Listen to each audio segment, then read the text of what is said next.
Okay, hey guys, welcome to Stationeers.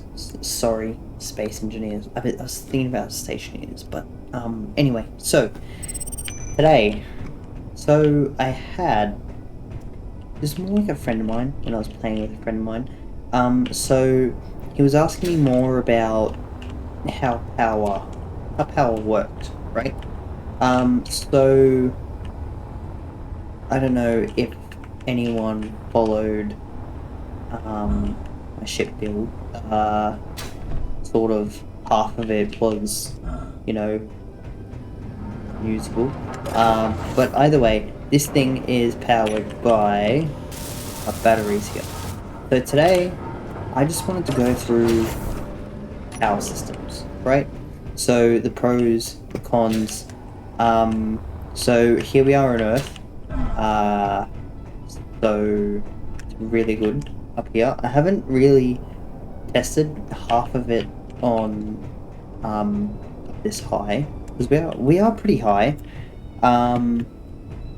Sorry, I changed it to creative mode, but I didn't. I just did it in the game. So Fuel critical. There's some bottles. Really? No bottles? Okay.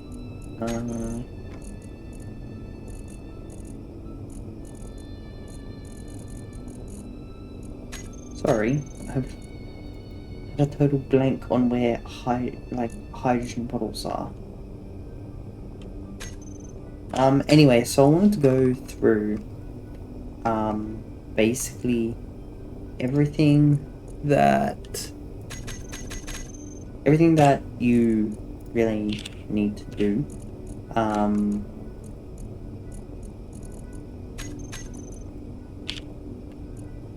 swear I've done all of this, but they're being so stupid. So if you put it in here, hey, look at that, it automatically, you know, fills up. Imagine that. Alright, so I'm going to go through the different types of power and power options you have.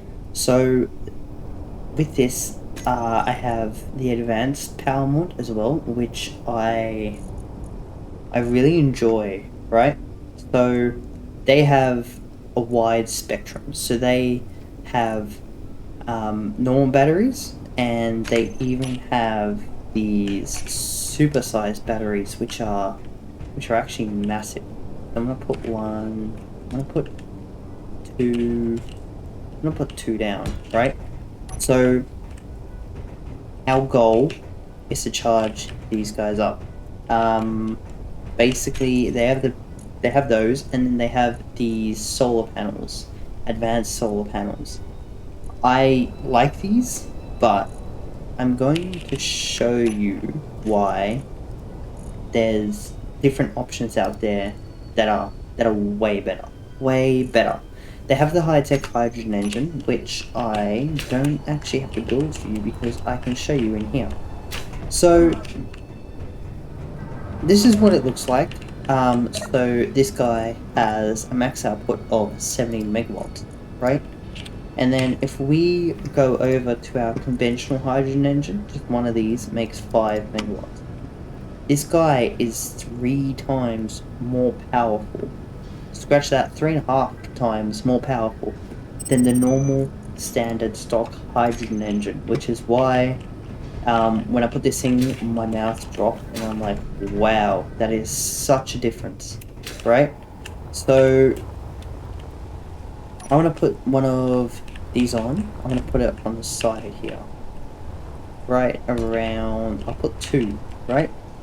So, and then I'm going to put a control station here, just so we can have a look at everything. And I'm going to put, so I'm going to put your stock advanced batteries here. And then, do we have normal batteries? No. I'm actually on strike against the conventional ones. We have the warfare batteries, which are normal, and the azimuth batteries, which, in fairness, we should partake in, because if there is azimuth options, you should always go for them, right? So we're going to go here, and we're going to go to our advanced battery, right? So we're going to look at output. So we have a 22 megawatt output, and then we have a input 20 megawatts. Max stored power is 7 megawatts, and so it's basically that, right? So if we go over to our supersized battery, max output 220 megawatts, max stored power 70 megawatts. That's a big difference. That's 10 times more. 10 times more. If we go to our azimuth battery, 36 megawatts. Really? I didn't know that. So this is actually... Oh, 9 megawatts is the max. It's better, right? Because you have your better output and you have better stored power. Your normal one, 12 megawatts, and the max stored power is 3 megawatts, right? That's a bit, you know... So, with our solar panels, we're gonna have those guys, and then this is our normal solar panel, right? And then we're gonna have these here, right? So we're gonna have these two, and then I'm going to put in my favorite, right? So we're gonna put in the max, right? And then we're gonna put in the lowest, which is 2. So what these numbers mean, right? 2, 5, 10, 20. It means 2 times. So conventional solar panel outputs 86.6, you know, like we'll say 90 kilowatts, right? 2 times that. That'll output 2 times that. And then this one will output 20 times the output. And then the advanced solar panel is pretty good, actually. It's comparable, a bit less than 20 times. But you know what? It's still pretty good. So those are your solar options, right? And our next options will be the wind turbines. So these are a really good alternative to have on a planet like Earth, or any planet, just not the moon or space, because obviously they don't have an atmosphere to make it work on. So you need to keep the solar panels at least 8 blocks apart, right, in order for them to work efficiently. So you can have one there, one there. You can have... Oh, did they nerf it? Or am I just dumb? We'll just have it like that, right? So we have your stock wind turbines, right? So obviously we have the advanced wind turbines. And I think there's a large... wind. I think here there's a large... There's a large one as well, which we will test as well. I don't know if it's a mod or not. I don't think so. Alright, and then we'll put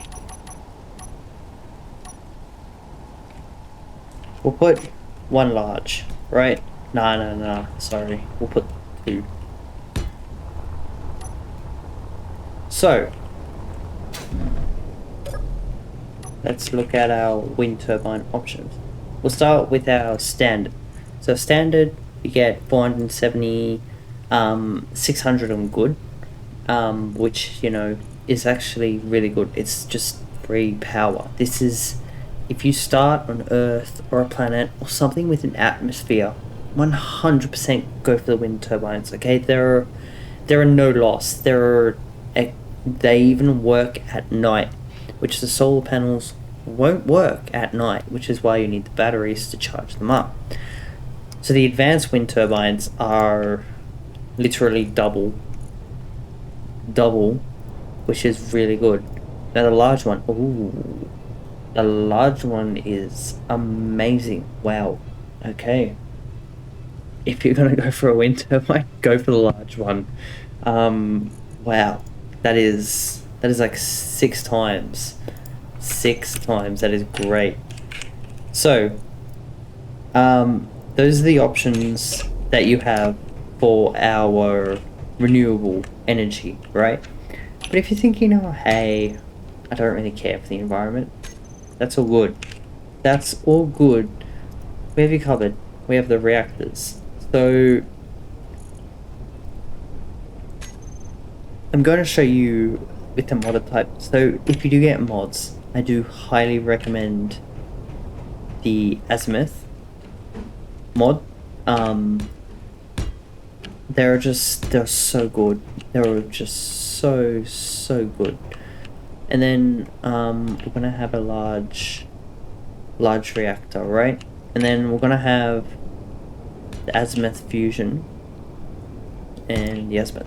So yeah, if you're gonna start out with mods, I highly recommend the advanced power, so you can get all these good like power, and then Azimuth and Izzy solar defense panels. So with the reactors, you're probably wondering, oh, how much do they output? So a small one, 15 megawatts. That's great. That's double the large wind turbine. A normal one is 300 megawatts, and reactor 7.90 gigawatts, and a fusion reactor 900 megawatts. Now, with the Azimuth ones, they do get really expensive. Like that's 6,000 reactor components. Same with this. Oh, you know what? I'd get the normal reactor. It might be a bit more expensive, but you know what? It outputs so much. And yeah, basically, the reason you can't start out with these is the reactor components. They are just so expensive. But these are great to start with. They're really inefficient. Same with solar panels, are pretty inefficient as well. But once you get to the advanced, they get a bit more expensive. And what about the large ones? Oh, you can go inside. You know what? The large one's not too bad actually. So when you get set up, large ones are pretty good. Now, with the 20 times, of course, you know, it's going to be a bit expensive, but the 2 times, I mean, if you get a few of those, it shouldn't be too bad. And the advanced, yeah, that's actually pretty good. I mean, the advanced one's actually really good for the price. So, with the batteries, of course, the big ones are gonna set you back. I did start with advanced batteries in my series. This one's not too bad. The normal batteries, you know, aren't too bad. This one needs superconductors, so that's going to be really hard to start out with. So I recommend that more later on when you can afford the superconductors. And yeah, honestly, that's probably the best for your, you know, second round. Yeah, you know what? That sums up making power. So transferring power, you can have something like this, which is a connector. So this will transfer components and power to and from your ship and to your base. So right now, the batteries on this would be charging. So we'll click this, fully recharge in 9 seconds. As you can see, they're charging. So, and you'd probably be thinking, oh, is there any other method of transferring power other than a connector? And there is. It's something called a merge block, one of these guys. So this will basically merge 2 grids together. So if you have it like that, and then we'll have it like that, and then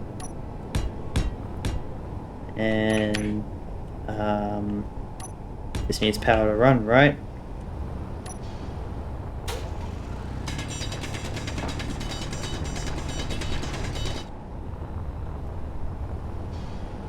We have the green light at the top. And as you can see, turned on, powered, and processing. So these are two ways to connect two grids together. We have the merge block and we have the connector. And they will transfer power. Only the merge block will transfer resources and power. Obviously, if you're going to do the merge block and you want to transfer resources, then you're going to need to do something like this and connect them together.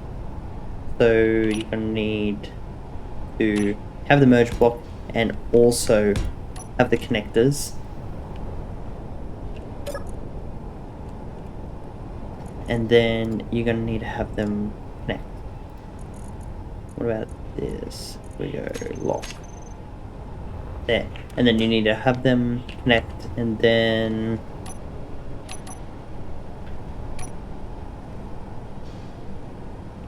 as an example, I will try and move this over. Can't, right? If I connect that, we'll see that